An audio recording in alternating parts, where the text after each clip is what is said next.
Good evening once again.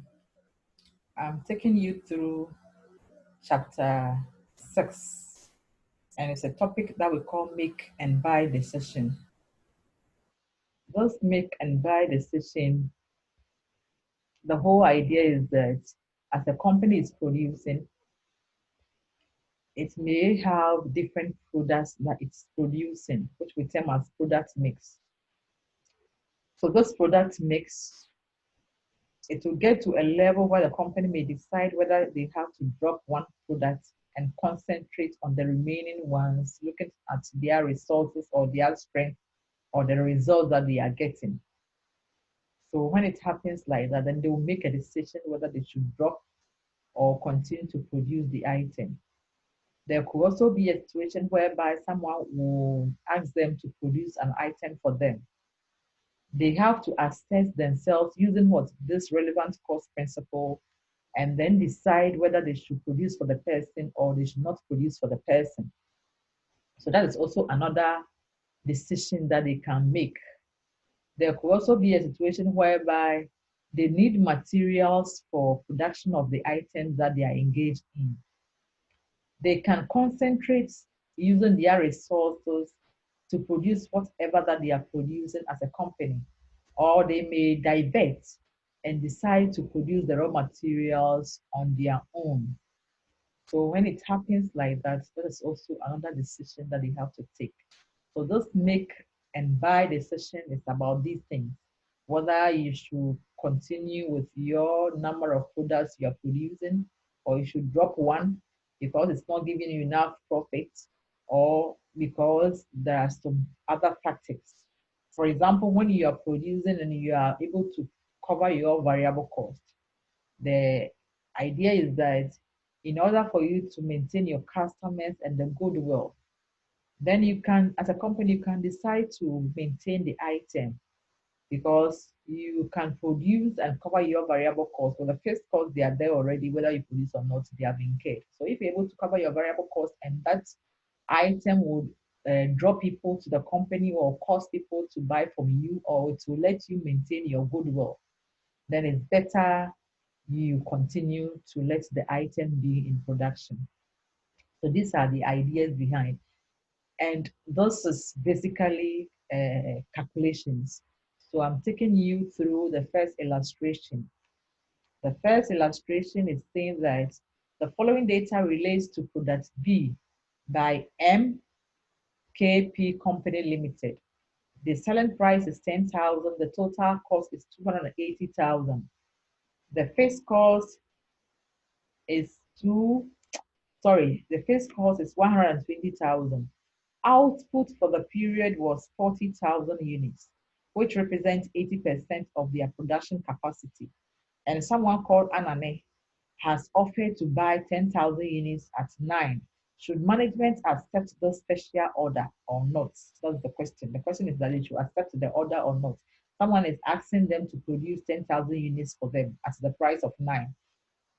Instead of the 10 cities that the company is selling each item for, the person is willing to pay 9 cities for each item, and he wants 10,000 units. And bear in mind that the company is underutilizing its capacity because we have seen that the company is producing 40,000 units, and that represents what 80% of their total capacity or production capacity. So it means that they have 20% capacity lying idle. So if someone has asked them to produce 10,000 units for them at the price of 9, should they accept it or not? And when you do the conversion, you see that those 10,000 units represents the 20,000 left. So if they can produce, fine, provided they can make some profits by selling it at the 9 cities that the Anane company is offering. So let's look at the solution. We have a column for accept. That is whereby we want to accept the person's offer of producing the 10,000 units at the price of 9. And then we have a column for reject. And that is where we are not going to produce for the person, but we'll maintain whatever that we have. And then we have a column for differential. And the differential talks about when we are accepting or when we decide to reject, what is the difference? So the difference will let us know the kind of decision we have to make. If you take the sales figure, we have 40,000 units that we are producing as our normal production level, and we are selling it at 10 cities. And so that will give us 400,000 as our sales figure. If we decide to reject, it's the same sales figure that we'll make. And the differential is the difference between the 400,000 and the 400,000. That is zero. If we accept the order of 10,000 units at the price of 9, then that will increase our sales figure by just 90,000, and our sales figure will increase to 490,000 as I have here. But if we decide not to accept it, then our sales figure will remain at what? The 400,000 here. The difference between the 490,000 and 400,000 will be the 90,000.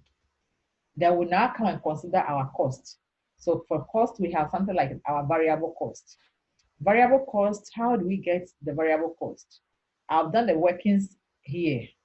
You could see that our total cost was 280,000 for the items we have produced.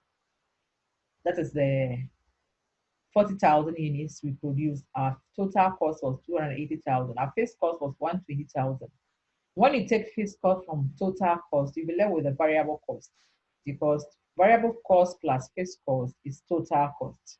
So you have to know those simple calculations or those simple mathematics. You have to get it at your fingertips.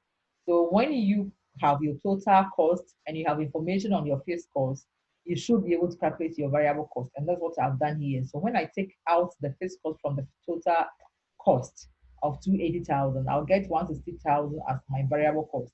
And that's 160,000 is for the 40,000 units that we produce.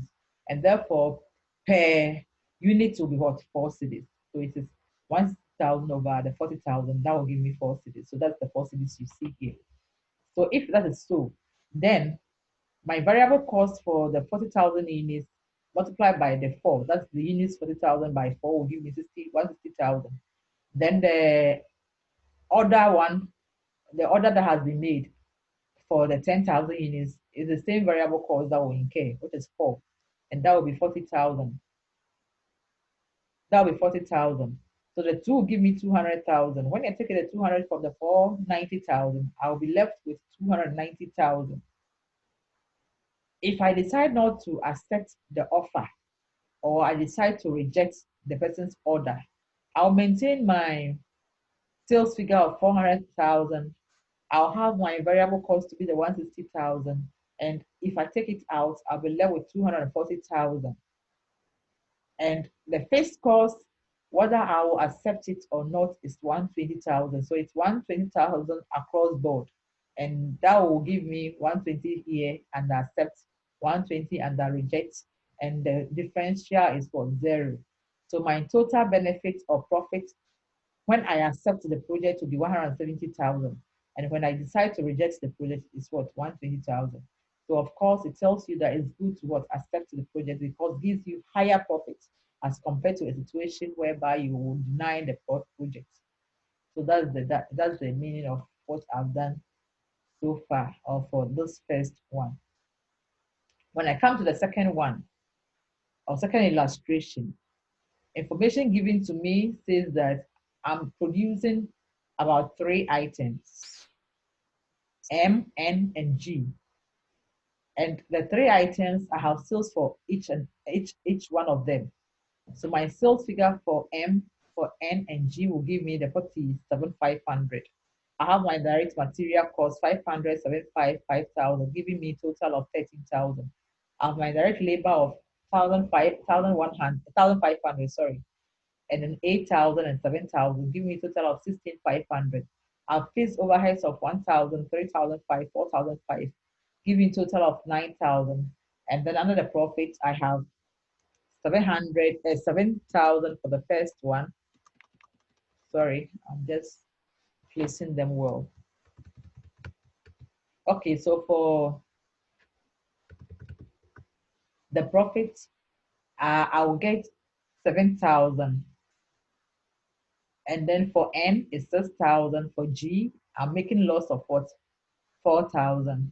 So my total side will be what? 9,000. So I'm deciding on G, whether I should drop that product or not because of what the loss I've made. And there's an additional information that, okay, you want to drop G, but in case there's a situation whereby you can have your fixed cost, 50% of that to be avoidable, would you still drop G? Or where you can have your fixed cost to be 10% avoidable, would you still drop G? That's the question. So if you have something like this, you have to solve them one by one using 50% and using the 10%. First scenario is whereby I have 50% of my avoidable cost to be what? To be avoidable. 50% of the fixed cost, sorry, to be avoidable. The solution will be like this. The first side is for where a situation whereby I'm adding the G and I'm not dropping it. The second one is whereby I want to drop G, so I'm dropping G. So the sales figure will drop by the sales figure of G. The material will drop by the material cost of G, and the deliver cost to the same thing. So you realize that the total for when I'm not dropping, the same total for the three products will be maintained. The three gave me sales of 47,500, 13,000, 16,500, the same totals. And my contribution is what 18,000. I've named it contribution because you know when you have your sales figure and you take out your variable cost, it gives you something we call contribution. It's when you have taken out your fixed cost, then you can talk of profits. So if you have fixed cost, then you've not taken it out. What you have there is your contribution when you have just considered the variable cost from the sales figure. So I have contribution of 18,000, and that is whereby I'm still maintaining G. It's 18,000. But if I decide to drop G, my contribution will be 17,500, and the difference is 500 as you have seen there. Face cost, I'm now coming to consider the face cost based on information given to me. They are saying that 50% of that can be avoidable. And if it's avoidable, it's information that is relevant because when I was explaining the terminologies to you, I told you that when a cost is avoidable, it's relevant because you can avoid it. And therefore, that can inform you on the kind of decision you should make. So it's important we consider that. So if 50% of our fixed cost is avoidable, then we are showing our fixed cost which is avoidable and then the one that is unavoidable. So I've divided the fixed cost into avoidable and then unavoidable. And a situation whereby we are not dropping G. Our total fixed cost is 9,000. So 50% which is avoidable before 5. 50% which is unavoidable before 5. Total will still be the 9,000. By the situation whereby we want to drop G, 50% of the 4,005 of G, because if you make reference to the question, you see that fixed cost of fixed overheads for G is 4,005. They are saying where 50% is what's avoidable, 50% is unavoidable. So 50% for 4,005, which is avoidable, will be 2,250. The 4,005 left is unavoidable, so it will be 4,005, whether we produce G or not. So the 2 will give me the 6,750. If I take the fixed cost out of the contribution, when I'm producing the 3, my profit will be 9,000. When I'm producing just 2, my profit will be what? 10,750, difference of 1,750. So now you should be able to tell whether it's good to produce G or it's not good to produce G. Let's look at the second scenario where our fixed cost is 10% avoidable. The information that we have used is the same information we are going to use, except that when we get to the fixed cost, that's where we apply the 10% avoidable. So if you look at the first scenario, the information under sales, under direct materials, under direct labor, for contribution, they are all the same for the two scenarios, for accepting the offer or for dropping G, the same thing. The differentials too are the same, or the differences are the same. But when it comes to the fixed cost, the first one, where we are not changing or we are not dropping G, it means we are still having our fixed cost to be the 9,000. But it's saying that 10% of that will be variable. So 10% of the 9,000, which is the fixed overhead, is what? 900. And then 10%, and the remaining amount is what? The 8,100. That is 900 from the 9,000 to be 8,100. If we add up the two, we'll get our fixed cost to be 9,000. By a situation whereby we want to drop G, and the fixed cost or the fixed overheads can be 10% avoidable, then 10% of the 4,005 under G, if you look at the question, G has what? Fixed overheads of what? 4,005. So 4,005 can be avoidable. Then that will be 450. So our unavoidable one, it will still be the 81. You know, for fixed cost, when you produce or not is the same. So if that one is unavoidable, then we cannot change it. And therefore the two now becomes what? 8,550. 8,550, when you take it from our contribution of 17,500, we get our profit to be 8,950, difference of 50. So in conclusion, you could see that it's prudent to drop product G if fixed cost is 50% was avoidable, because when it was 50% avoidable, we had profit of 10,750, which is more than the 9,000. But when it's what? When we wanted to drop it, our profit also was lower. It was 8,950. So it shows that it's good to maintain product G if fixed cost is 10% avoidable, because our profit will go down. So that's the whole idea. And I believe this one is very simple. So look at the figures, how the calculations were made and how the arrangements were made. And it's very simple topic. So I'm done with our chapter 6, which is make and buy decision as a topic. I'm done with that. So I will send you this presentation or video as well.